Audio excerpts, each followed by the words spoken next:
থুতু দিয়ে মারো গুতা, ঢুকে যাবে শুয়ে শুয়ে। সেই সুই দিয়েই দেবো গুতা, বুঝতে পারবে তোমার ওখানে কত ব্যথা। ঠিক আছে। আমি বলুম না, আমার শরম করে। আমি না জেনেও মিছে মিছে কেন তোমাকে ছুতে চাই, আমি কেন বারবার প্রেমে পড়ে যাই। তোর তো স্বভাব চরিত্র একদম ভালো না, তুই তো যার তার প্রেমে পড়বি, আর যাদের স্বভাব চরিত্র ভালো না যখন তখন প্রেমে পড়ে যায়, যেমন তোর, তুই যখন তখন প্রেমে পড়ে যাস। কি বলবো তোকে, আর তোকে দেখলেই বোঝা যায় স্বভাবের দোষ আছে। নিঃসন্দেহে তুই ঠিক কথা বলেছিস। এই জন্মে পাইবা না পাই, পর জন্মে চাই। তুই এই জন্মে কেন, তুই হাজার জন্মও পাবি না। তোর যা স্বভাব, তোর কোনোদিনও কোনো জন্মেই পাবি না তুই। তোর হয়ে গেছে কমপ্লিট কোর্স। আমি কেন বারবার প্রেমে পড়ে যাই, এই জন্মে পাইবা না পাই, পর জন্মে চাই। তোকে দেখে, তোর এক্সপ্রেশন দেখে মনে হচ্ছে তোর হাগা পেয়েছে। আহারে কি কন? আগে তুই হেগে আয়, তারপরে গিয়ে এক্সপ্রেশনটা আমাদের সামনে দিস।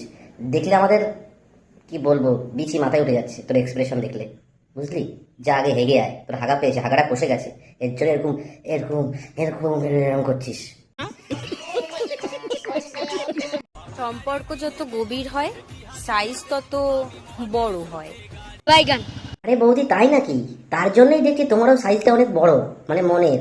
তোমারও মনে হয় গভীর সম্পর্ক ছিল, এর জন্য তোমার সাইজটাও বড় বড় হয়েছে, বড় বড় হয়েছে। तू समझा? हाँ। नहीं, तू समझा नहीं।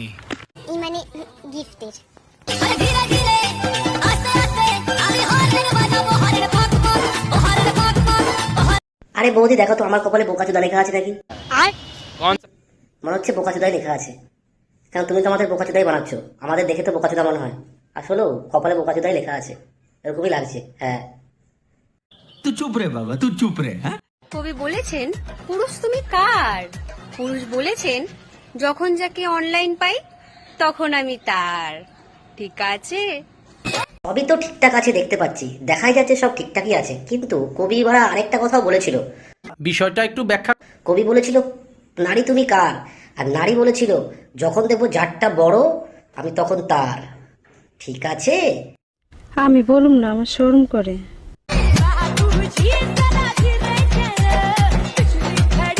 উঁচু করে বলতে পারি, আমরা হলাম নারী। কে বলেছে, কে বলেছে তুমি নারী? তোমাকে তো দেখে মনে হচ্ছে তুমি নারী আর পুরুষের মাঝখান বরাবর যেটা থাকে সেটা। সঠিক বলেছেন, আপনার বুদ্ধি ভালো। ছেলেদেরকে আঙ্গুলের ডগায় নাচাতে আমরাই পারি। এই দাঁড়াও দাঁড়াও দাঁড়াও, চলে যেও না, তোমার সাথে একটা কথা আছে। এই আঙ্গুলের ডগাতে, এই আঙ্গুলের ডগাতে কে ছেলেদেরকে নাচায়? এই আঙ্গুলের ডগা দিয়ে তো অন্য কাজ হয় তোমাদের, এখান দিয়ে এটা কে দিয়ে নাচায়? আমাদের কি বোঝাতে মনে হচ্ছে? আমরা সব বুঝতে পারছি না, এখান দিয়ে নাচাও, এটা তোমার। তুমি ভাগ্যবান, কারণ তুমি যাকে কষ্ট দাও সে শুধু কাঁদতে জানে। আচ্ছা বৌদি, তোমাকেও যদি কেউ কষ্ট হয়, তুমি কি এই আঙ্গুল দিয়ে কাঁদো নাকি?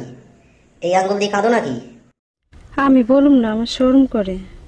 প্রতিশোধ নিতে জানে না।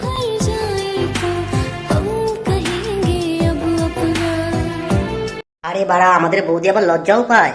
আমি তো জানতাম তোমাদের মতন মহিলার কোনো লজ্জা সরম বলতে কিছু নেই। ठीक बोलेছো। তুমি আবার এরকম দেখে আবার লজ্জা পাচ্ছ? লজ্জা তো তোমাকে দেখে আমাদের হওয়া উচিত। তোমার আবার লজ্জা সরম বলে কিছু আছে নাকি?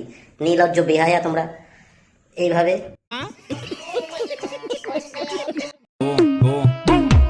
একাই চলি সব সময়। আরে বাড়া, তোমাকে একা চলতে কে বলেছে সব সময়? তুমি 10-12টা ভাতার নিয়ে চলো না, তাতে আরো ভালো মজা পাবে।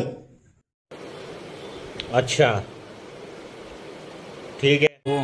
পারলে একটা ऐसा क्या प्रोफेशन das mina? বাল ছেড়ে নিও।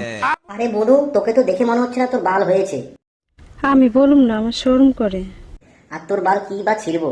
আগে তোর বাল হোক, তারপরে ছিঁড়ে দেখাবো। না না, এসবের কোনো প্রয়োজন নেই। এইটা আমাদের না দেখিয়ে তোর ওখান দিয়ে ভরে রেখে দে, দেখবি খুব মজা পাবি। সারাদিন নিজেকে খুব ঠান্ডা ফিলিংস মনে করবি। এটা ভরে রেখে দে তোর ওখান দিয়ে, আমাদের না দেখিয়ে, বুঝেছিস?